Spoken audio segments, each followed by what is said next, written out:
마태복음 4장 1절에서 11절까지 한 절씩 교독합니다. 그때 예수께서 성령에게 이끌려 마귀에게 시험을 받으러 광야로 가사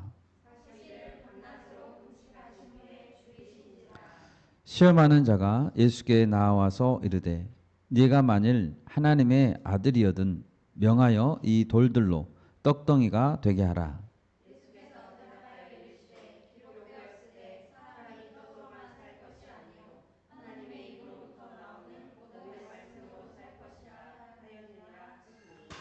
이에 마귀가 예수를 거룩한 성으로 데려다가 성전 꼭대기에 세우고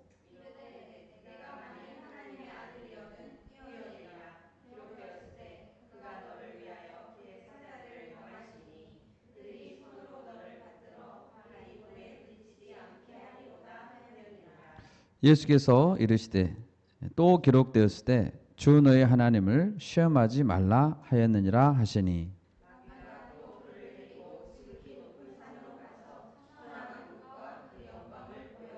이르되 만일 내게 엎드려 경배하면 이 모든 것을 네게 주리라.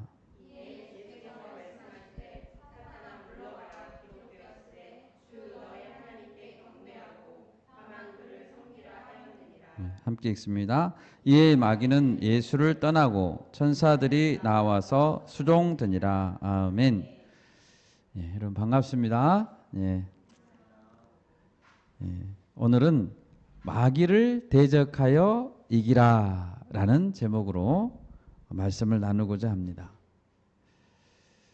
오늘 본문 1절에 보면 마귀라는 단어가 나옵니다.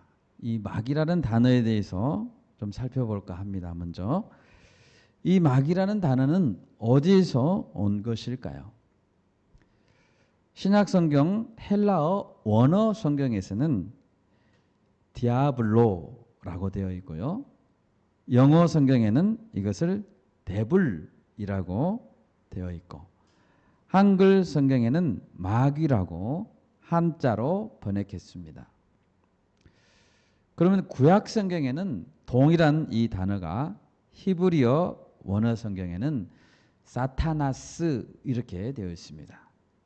히브리어 사타나스를 한글 성경에서는 소리 나는 대로 사탄이라고 번역했습니다. 그러므로 마귀, 사탄 이거는 같은 존재를 가리키는 단어입니다. 헬라어의 디아블로라는 단어는 그 뜻이 비방하는 자라는 뜻을 가지고 있습니다.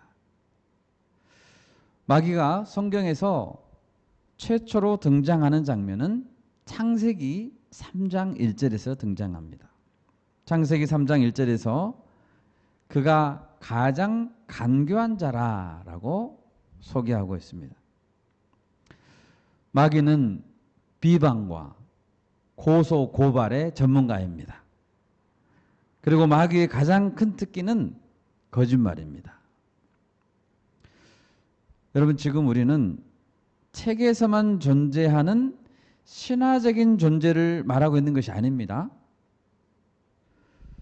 오늘 이 밤에도 마귀는 활동하고 있는 실제 하는 사탄 마귀입니다. 그 마귀에 대해서 우리는 지금 이야기하고 있는 것입니다. 마귀는 영적 싸움을 싸우는 자입니다. 한 번도 싸움을 그치지 않고 있습니다. 상대의 취약점을 마귀는 간교하기 때문에 너무 잘 알고 있으며 1차 시도에 실패한다고 해서 결코 포기하지 않습니다. 그러나 우리는 이 마귀를 두려워할 필요는 없습니다. 왜 그렇습니까? 예수 그리스도께서 이미 마귀의 머리를 깨트렸기 때문입니다. 아멘. 그리고 마귀가 주는 이 시험은 이길 수 있는 시험이기 때문입니다. 고린도전서 10장 13절을 제가 읽어드리겠습니다. 사람이 감당할 시험 밖에는 너희가 당한 것이 없나니 오직 하나님은 미쁘사 너희가 감당하지 못할 시험 당함을 허락하지 아니하시고 시험 당할 즈음에 또한 피할 길을 내사 너희로 능히 감당하게 하시느니라. 아멘. 감당하지 못할 시험 당함을 하나님은 허락하지 않으십니다. 우리가 당한 시험은 모두 능히 감당할 만한 시험을 주십니다. 어떤 사람은 이렇게 죄를 지어놓고 변명합니다. 우리는 연약한 죄인이야. 나는 연약한 죄인이야. 내겐 시험이 너무 커서 난 질 수밖에 없어. 이렇게 미리 궤변을 늘어놓거나 자신을 합리화합니다. 그러나 하나님 그렇게 말씀하지 않으십니다. 너희가 감당하지 못할 시험 당함을 허락하지 않는다라고 말씀하고 있습니다. 우리는 절대로 자신의 죄를 합리화해서는 안 됩니다. 오늘 말씀에서 예수님은 광야에서 시험을 받으십니다. 이 시간 예수님은 어떻게 마귀를 이기셨을까 생각해 보면서 우리도 예수님을 의지하고 또 싸우는 법을 배워서 영적 싸움에서 승리할 수 있기를 바랍니다. 네, 아멘. 첫 번째로 예수님은 성령 충만함으로 이기셨습니다. 1절을 보십시오. 그때 예수께서 성령에게 이끌려 마귀에게 시험을 받으러 광야로 가사. 예수님께서는 누구에게 이끌리셨습니까? 성령에게 이끌리셨습니다. 같은 본문을 기록하고 있는 누가복음 4장 1, 2절은 이렇게 기록하고 있습니다. 제가 읽겠습니다. 예수께서 성령의 충만함을 입어 요단강에서 돌아오사 광야에서 40일 동안 성령에게 이끌리시며 마귀에게 시험을 받으시더라. 아멘. 예수님은 성령에게 이끌리셔 광야라고 하셨고 성령 충만하셨습니다. 예수님께서 마귀에게 시험을 받으시기 직전에 몸 상태는 어땠을까요? 광야에서 40일 동안 아무것도 잡수시지 않는 상태로 지냈다면 예수님의 신체의 상태는 매우 약해져 있는 상태였을 것입니다. 아마 헛것이 보일 정도로 그랬을 것 같습니다.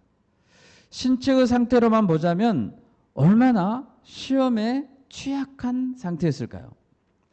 그렇지만 동시에 예수님은 성령의 충만함을 입은 상태였다라는 것을 알 수 있습니다. 아무리 신체의 상태가 약해져 있더라도 질병에 걸려 있을지라도 지속적으로 성령에 충만해져 있다면 우리는 능히 시험을 이길 수 있다는 사실을 알아야 됩니다. 누가복음 4장 13, 14절에서 이 시험이 끝난 이후의 상황을 기록하고 있습니다. 제가 읽겠습니다. 마귀가 모든 시험을 다한 후에 얼마 동안 떠나니라. 예수께서 성령의 능력으로 갈릴리에 돌아가시니 그 소문이 사방에 퍼졌고. 예수님은 시험 전에도 성령이 충만했지만 시험 후에도 성령의 능력으로 갈릴리에 돌아가셨다고 했습니다. 시험 전이나 시험 후나 여전히 예수님은 성령 충만하셨습니다. 시험이 끝났다고, 마귀의 시험이 끝났다고 방심하지 않았습니다. 요즘 많은 사람들이 신체 건강에 관심이 많습니다. 다이어트에도 관심이 많습니다. 영양제를 몇 개씩 챙겨 먹고 헬스장에는 몸을 단련하는 사람들로 가득합니다. 그러면 몸이 건강해지면 시험도, 마귀의 시험도 잘 이길 수 있을까요? 네, 그렇지 않습니다.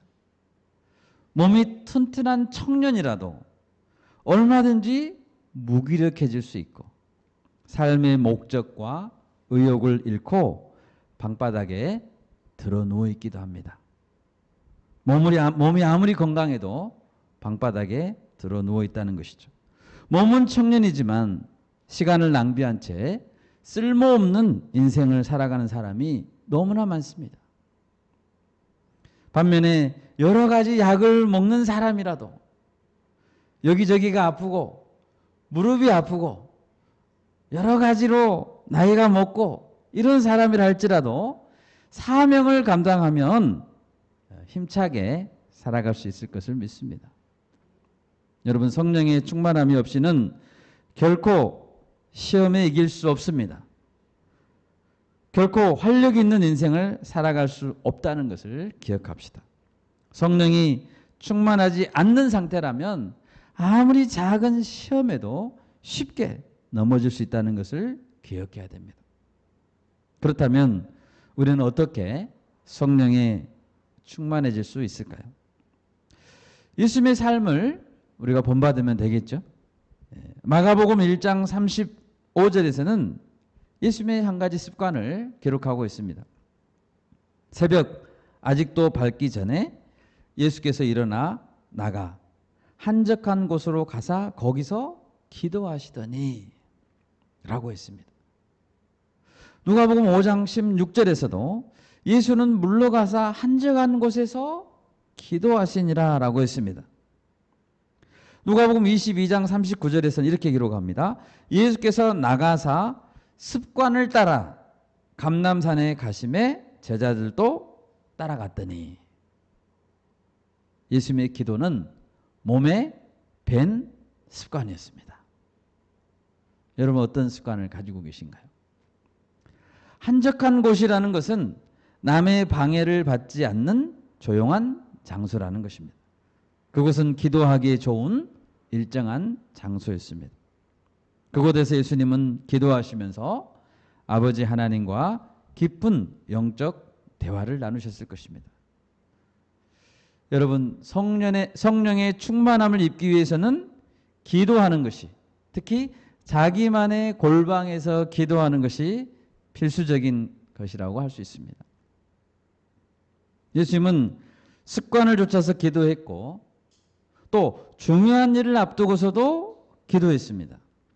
12제자를 택하시기 전에 기도하시러 산으로 가서 밤이 새도록 하나님께 기도했다고 기록되어 있습니다.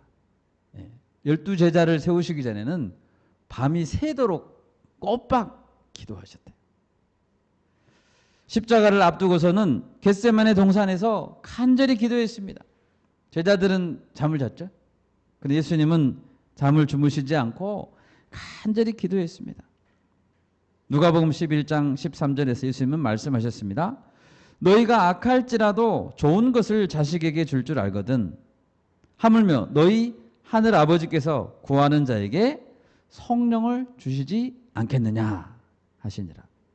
마치 아버지에게 먹을 것을 달라고 간청하는 아들처럼 우리가 아버지 하나님께 간절히 성령을 주십시오. 이렇게 구할 때는 아버지께서 성령을 주신다는 것입니다. 성령을 주시지 않겠느냐? 우리가 성령 충만하기 원한다면 아버지께 간청하면 됩니다. 주님, 성령 충만하기를 원합니다.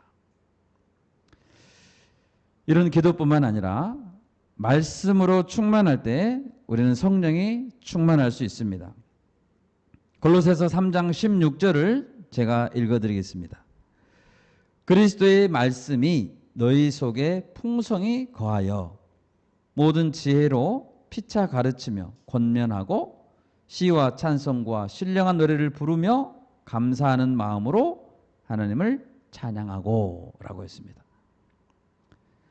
우리가 피차 가르치고 시와 찬송과 신령한 노래를 부르며 성령 충만하려면 어떻게 해야 된다고 했습니까? 그리스도의 말씀이 너희 속에 풍성히 거해야 된다라는 것이죠. 말씀은 성령께서 기록했습니다. 그렇기 때문에 말씀을 읽고 묵상하고 가까이 하면 믿음이 자라게 되고 성령으로 충만해지게 되는 것입니다. 예수님은 성자 하나님이시지만 늘 성령이 충만한 상태에서 성령의 능력으로 일하셨습니다. 본문에서 마귀와의 싸움에서도 성령으로 이기셨습니다. 한 번은 예수님께서 귀신 들려 눈이 멀고 말을 못하는 사람을 고쳐주신 다음에 이렇게 말했습니다. 마태복음 12장 28절입니다. 그러나 내가 하나님의 성령을 힘입어 귀신을 쫓아내는 것이면 내가 하나님의 성령을 힘입어 귀신을 쫓아내는 것이면 하나님의 나라가 이미 너희에게 임하였느니라. 예수님은 귀신을 쫓아내실 때 성령을 힘입어 쫓아냈습니다. 예수님의 모든 치유 사역, 말씀 사역, 그리고 고난을 감당하시는 사역은 성령을 힘입어 성령을 의지하여 일하시는 사역이었습니다. 여러분, 우리가 기도와 말씀으로 살아갈 때, 또 성령 충만을 간절히 구할 때 하나님께서 성령으로 부어주실 것을 믿습니다. 성령의 충만함으로 시험을 넉넉히 이길 수 있는 것입니다. 두 번째로 예수님은 말씀을 근거로 싸우셨습니다. 사탄은 40일간 굶주리신 예수님께 다가와 말했습니다. 네가 만일 하나님의 아들이거든 명하여 이 돌들로 떡덩이가 되게 하라. 먼저 가장 약한 점을 공격한 것이죠. 사탄의 첫 번째 시험은 먹는 문제였습니다. 같은 본문을 다루고 있는 누가복음 4장과 비교해 보면 마태복음과 누가복음은 두 번째와 세 번째 시험이 순서가 바뀌어져 있습니다. 그래도 첫 번째 시험은 두 복음서 모두 먹는 문제였습니다. 먹는 문제는 당연히 중요한 문제이죠. 먹지 않는다면 우리는 생명을 유지할 수 없기 때문입니다. 그런데 예수님은 이 사탄의 말에 어떻게 대답하셨습니까? 우리 4절 말씀을 한 목소리로 같이 한번 읽겠습니다. 예수께서 대답하여 이르시되 기록되었으되 사람이 떡으로만 살 것이 아니요 하나님의 입으로부터 나오는 모든 말씀으로 살 것이라 하였느니라 하시니 아멘. 예수님은 신명기 8장 3절을 인용하여 대답하셨습니다. 떡도 반드시 필요하다는 것을 인정하셨습니다. 떡도 반드시 필요하지만 그보다 먼저 하나님의 입에서 나오는 말씀으로 살아야 한다고 말씀하셨습니다. 이것은 인생을 살아갈 때 우선순위의 문제입니다. 신명기 8장 3절의 원문의 의미를 좀 더 설명드리자면 하나님은 광야 생활을 했던 이스라엘 백성들에게 광야의 길을 걷게 하셨던 이유에 대해서 설명하고 계십니다. 하나님은 왜 40년간 광야의 길을 걷게 하셨을까요? 신명기 8장 2절부터 3절까지 말씀 우리가 같이 한번 찾아보겠습니다. 신명기 8장 2절에서 3절 말씀입니다. 신명기 8장 2절에서 3절 같이 읽습니다. 네 하나님 여호와께서 이 40년 동안에 네게 광야길을 걷게 하신 것을 기억하라. 이는 너를 낮추시며 너를 시험하사 네 마음이 어떠한지 그 명령을 지키는지 지키지 않는지 알려 하심이라.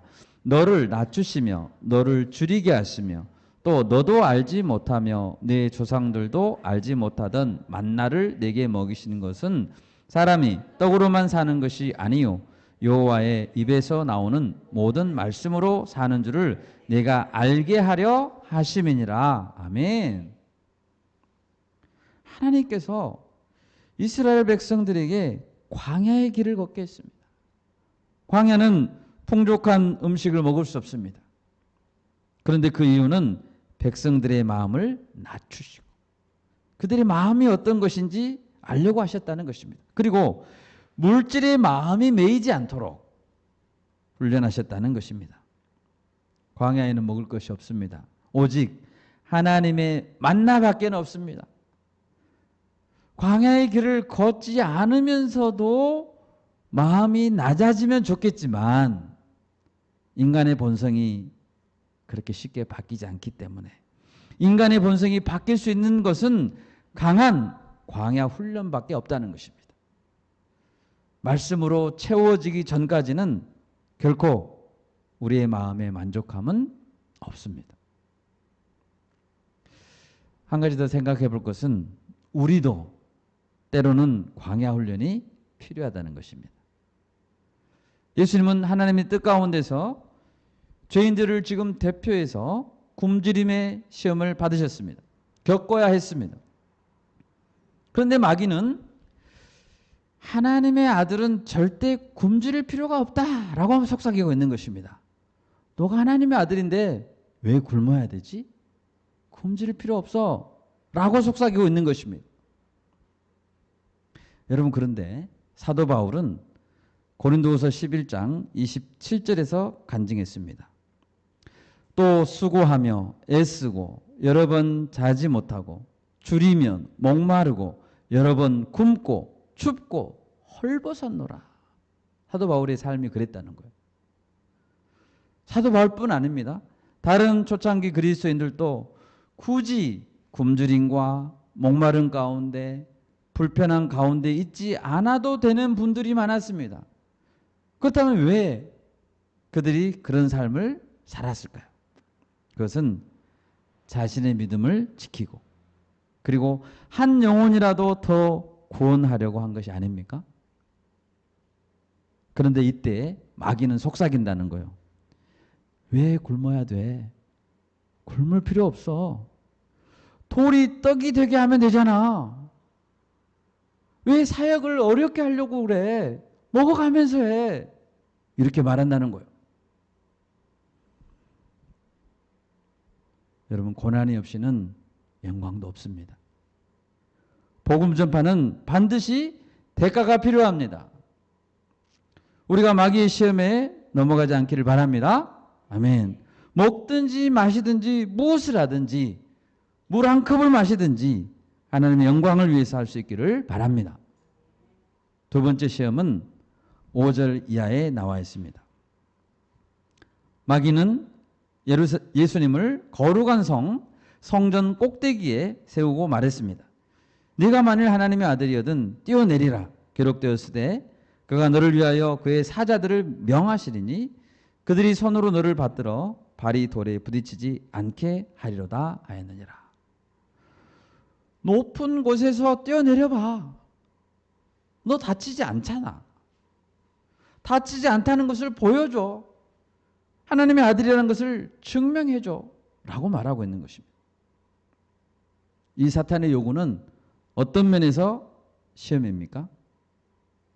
많은 사람들에게 자신을 과시하고 능력을 뽐내면서 인기와 영광을 얻으려는 면에서 시험이 되는 것입니다. 특히 이 시험은 사탄이 하나님의 말씀을 인용했다는 것이 독특합니다. 예수님이 신명기 말씀으로 대답하시자 첫 번째 시험에서 이제 사탄도 말씀을 들고 왔습니다. 기록되었으되 이렇게 하면서 말씀을 들고 왔죠. 이 말씀은 시편 91편 11, 12절에서 인용한 말씀입니다. 마귀도 하나님의 말씀을 아주 잘 알고 있다는 것이죠. 그러므로 여기서 알 수 있는 것은 단지 말씀을 알고 있다, 말씀을 암송하고 있다, 또는 말씀을 공부한다는 것이 중요한 것이 아니라 그 말씀을 어떤 마음으로 대하고 있는가가 중요하다는 사실입니다. 예수님의 답변이 이것을 보여줍니다. 7절에서 예수님은 답변하십니다. 예수께서 이르시되 또 기록되었으되 주 너의 하나님을 시험하지 말라 하였느니라 하시니. 예수님은 이번에도 기록된 말씀을 들어서 대응하셨고 하나님의 보호하심과 사랑에 대해 근본적인 신뢰를 깨뜨리는 행위는 결코 해서는 안 된다는 것을 강조하고 있습니다. 여러분, 무엇인가 어려운 일에 도전하려면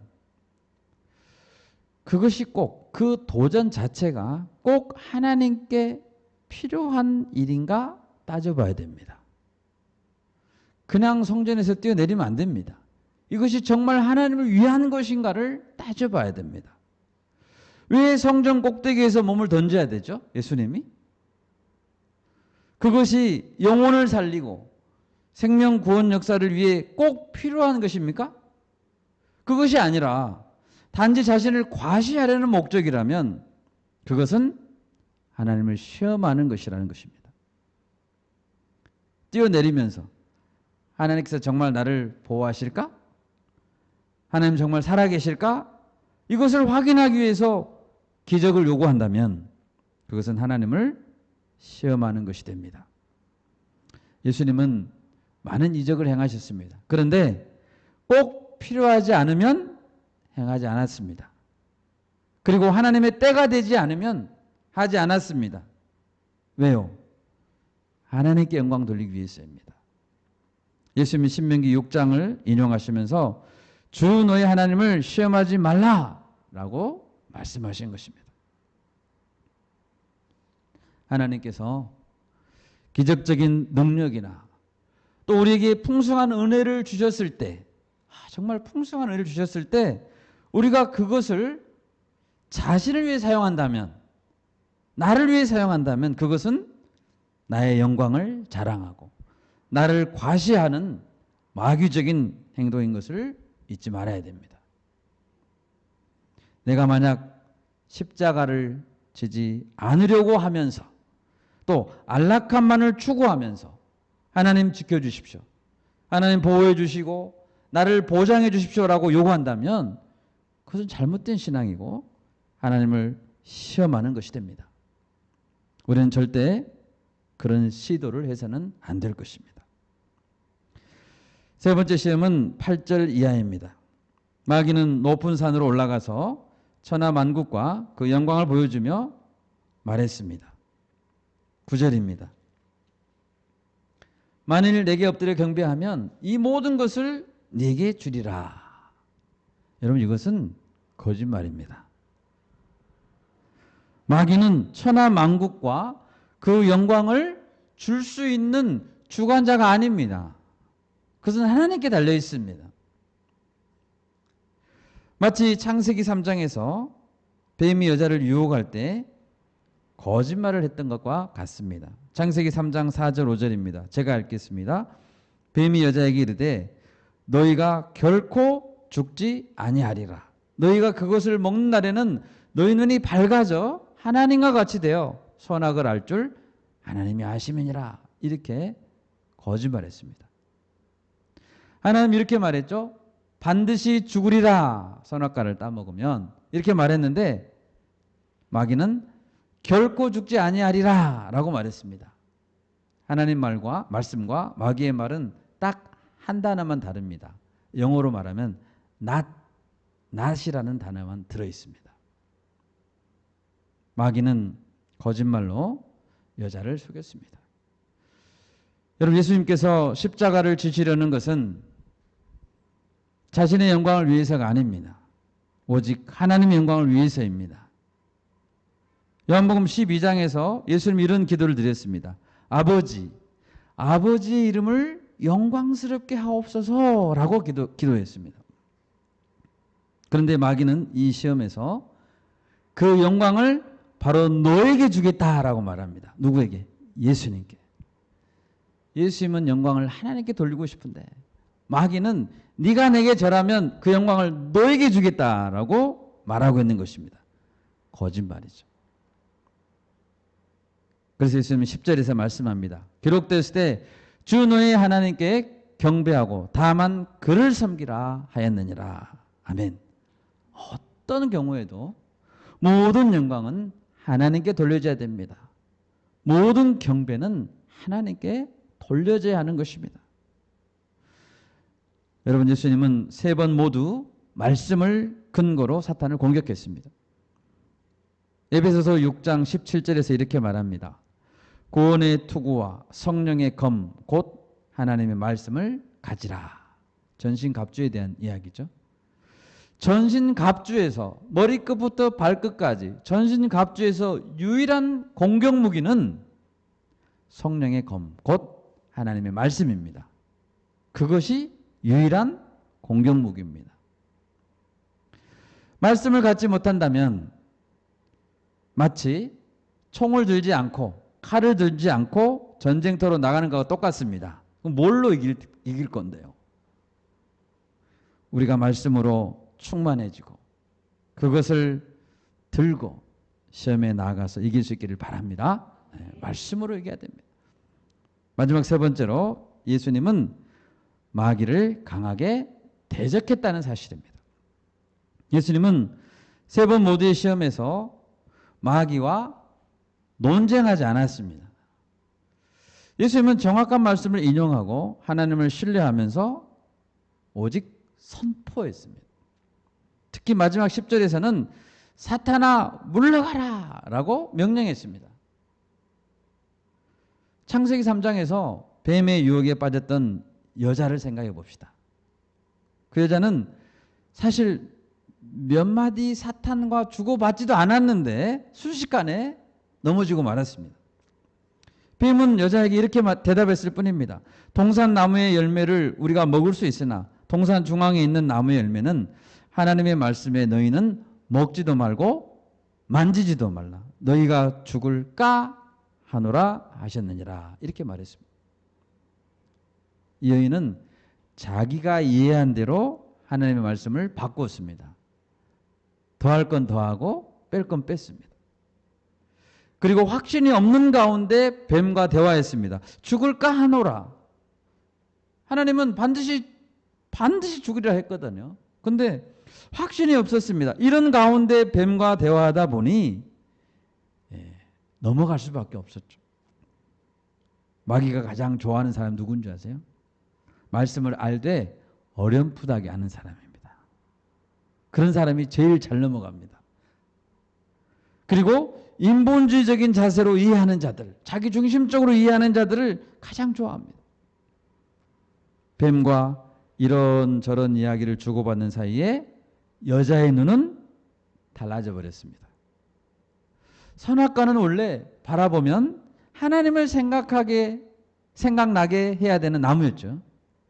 그런데 더 이상 선악과는 이제 하나님을 생각나게 해주는 고마운 열매가 아니라 이제는 눈이 바뀌어져서 야, 저것만큼 내가 꼭 따먹고 싶다.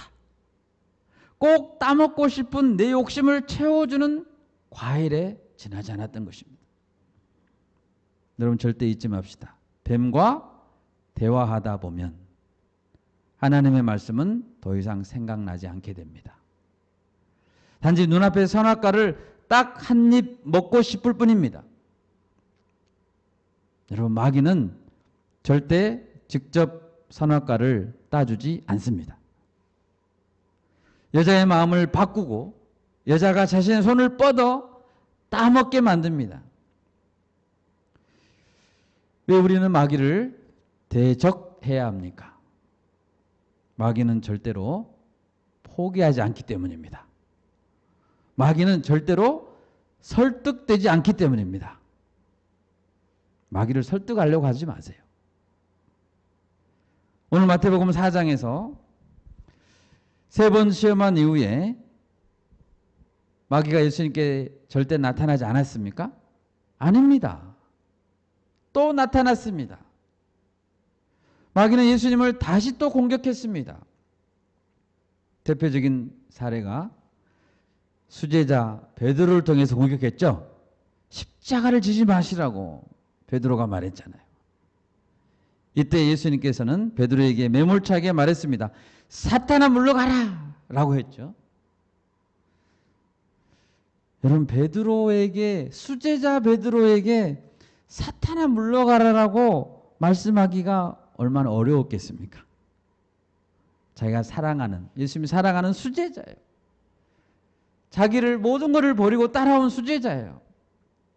그런데 그 수제자 베드로에게 사탄아 물러가라라고 말했다는 것입니다. 사랑하는 제자였지만 인정사정 없이 강하게 말씀했습니다. 여러분 아무리 가까운 친구라 할지라도 십자가를 지지 못하게 한다면 사탄아 물러가라 라고 해야 됩니다. 아멘. 아무리 심한 말을 해서라도 선포해야 됩니다. 십자가를 지지 못하게 하는 그런 자에게는 사탄아 물러가라라고 해야 된다는 것입니다. 베드로가 이 말씀을 예수의 말씀을 어떻게 받아들였을까요? 나한테 사탄이라고 그랬다. 예수님께서 한 소리 들었던 베드로는 나중에 베드로 전서라는 편지를 씁니다. 그 편지에 보면 성도들을 권면하면서 마귀를 대적하라라고 명령하고 있습니다. 아멘. 베드로도 그 한 소리 들었지만 그렇구나. 나도 성도들에게 말할 때 마귀를 대적하라라고 말하고 있는 것입니다. 우리는 절대로 잊어서는 안 됩니다. 마귀는 우리를 도와주려는 자가 아닙니다. 눈을 밝게 해주거나 영광을 우리에게 주는 자가 결코 아닙니다. 마귀는 망하게 하고 죽이려는 것이 목적입니다. 예수님은 요한복음 10장 10절에서 도둑의 목적은 죽이고 멸망시키려는 것 뿐이라고 했습니다. 삭구는 목자가 아니라고 했습니다. 양도 제 양이 아니고 이리가 오면 양을 버리고 달아난다고 했습니다. 그래서 반드시 마귀는 대적하고 물러가라 라고 선포해야 하는 것입니다. 이제 말씀을 맺고자 합니다. 예수님께서 시험을 받으셨다면 당연히 우리도 시험을 받게 될 것입니다. 우리에게 닥치는 시험은 그렇지만 충분히 이길 수 있는 시험임을 기억합시다. 또한 마귀의 실체를 우리가 잘 알아야 되겠습니다. 마귀는 집요하고 지능적이고 우리를 죽이려 하는 악한 자입니다. 마귀는 절대 바뀌지 않습니다. 우리가 말씀과 기도가 충만한 삶을 살고 사탄 마귀를 대적하여 이기는 승리자들이 될 수 있기를 바랍니다. 아멘.